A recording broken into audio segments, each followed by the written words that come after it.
आज हम बनाएंगे चौरस पराठा। तो ये मैंने एक बना के रख दिया है, तो हम इसको कैसे तैयार करते हैं वो मैं आपको दिखाती हूँ। कि मैंने पेड़ा लिया, तो उसको ऐसे लंबा सा हमने उसको हाथ के साथ कर लिया। अब इस पे मैं जो है वो घी चम्मच के साथ लगा रही हूँ। तो ये देखें, इसको इस तरह प्रॉपरली मैंने बहुत अच्छे से जो है ना वो घी लगा लिया। अब मैं इसको फोल्ड करूँगी, तो इसको मैं इस तरह फोल्ड करूँगी, इस तरह और फिर इस तरह। ये मुझे चूँकि बहुत बड़ा लग रहा है, इसलिए अब मैं क्या करूँगी, अब मैं इसको ऐसे हाथ के साथ प्रेस कर लिया। अब मैं इसके ऊपर फिर लगाऊंगी घी, इस तरह। आप कोई भी घी यूज़ कर सकते हो, ऑयल यूज़ कर सकते हो, जो आपको अच्छा लगे।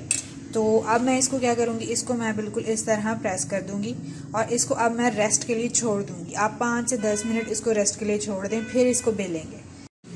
ये जो मेरे पास पहले बनाया हुआ था मैंने चौरस पराठा, उसको मैंने बेल के तवे के ऊपर डाल दिया, ग्रीस कर लिया था पहले। उसको मैंने साइड चेंज कर दी है। और चौरस पराठे की सबसे मज़ेदार बात यह है कि ये फूलता है, और आप देख सकते हैं कि ये फूल चुका है।